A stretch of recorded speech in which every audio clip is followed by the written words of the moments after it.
All right, so let's talk about a real flashpoint, a choke point, one of the world's most critical waterways, and suddenly, gunfire. Today we're going to unpack a pretty dramatic incident that went down in the Strait of Hormuz. It involves an Indian oil tanker. But what happened to that ship? Well, it tells a much bigger and honestly a far more dangerous story about power, confusion, and the security of all of our energy. Okay, let's dive right in. I want you to just imagine this for a second. You're the captain of a massive supertanker.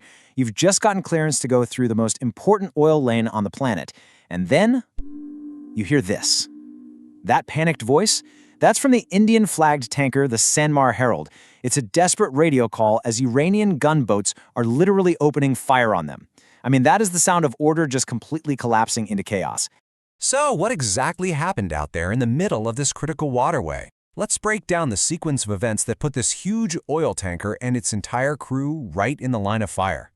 So, when you look at this timeline, it's pretty clear this was not some random ambush. The SANMARHERALD had the official green light to pass.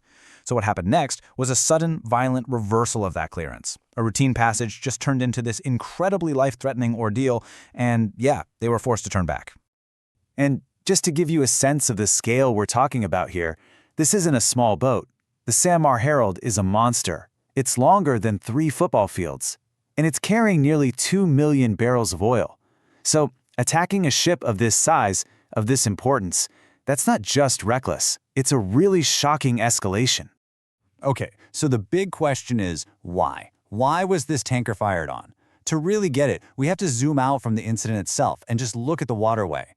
You see, the Strait of Hormuz isn't just some random body of water. It is one of the most strategically important locations on the entire planet. So get this number in your head. 25%. A full quarter of the entire world's seaborne oil trade has to squeeze through this one narrow passage. That is just an unbelievable amount of energy, the stuff that powers economies from Asia all the way to Europe. And all of it depends on getting safely through this one strait. Yeah, the Strait of Hormuz is the textbook definition of a maritime choke point. And what that means is, if you control it or even just threaten its stability, you're basically holding a giant lever on the entire global economy. Any disruption here, even a small one, sends immediate shockwaves through oil prices and supply chains everywhere. And here's the really scary part. The attack on the SANMARHERALD wasn't an isolated incident, not at all. It was actually part of a terrifying pattern. We're talking at least 21 confirmed attacks on merchant ships in the region since February 2026. That's turned the whole strait into a super high-risk zone for international shipping. So what's causing all this chaos on the water? Well, it's a direct reflection of a power struggle happening back on land. These attacks, they're not random. They're happening against the backdrop of a really deep and very public division within Iran's leadership. And this is where it gets really complicated. On one hand, you have Iran's civilian government, their diplomats telling the world, hey, the strait is fully open for shipping. But on the other hand, you have the powerful Islamic Revolutionary Guard Corps, the IRGC, who are out there on the water with gunboats, basically enforcing their own rules. They're acting like a state within a state, and they're the ones firing on ships. You know, there's a security expert, Andreas Krieg, who has a great way of putting it. He calls it hierarchical governance. Now, that's a fancy term for a really simple and really dangerous reality. It means no one is truly in charge. The civilian government can make all the promises it wants, but the IRGC is the one that physically controls the water, and they clearly haven't signed on to the same plan. So, with an Indian-flagged ship taking fire, you can bet the response from New Delhi was pretty swift.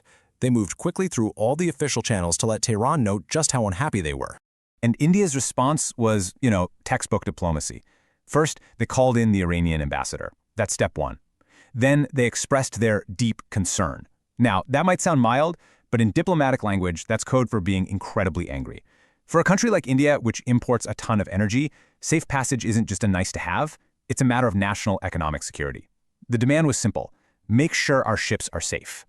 All right, so let's tie this all together. An Indian ship gets fired on in the Persian Gulf. You might be thinking, okay, but why does this one incident matter to the rest of the world? What's the big takeaway from all this? Well, here's the bottom line. First, the Strait of Hormuz is a vital artery for the world's energy. Second, these attacks show there's a deep and dangerous power struggle happening inside Iran. Third, these conflicting signals from Tehran create huge risks for shipping and for the global economy. And let's not forget, the safety of tens of thousands of seafarers is on the line. And finally, any big escalation in this choke point could send the price you pay for gas soaring. And really, that's the heart of the matter. The Strait of Hormuz is more than just a waterway right now.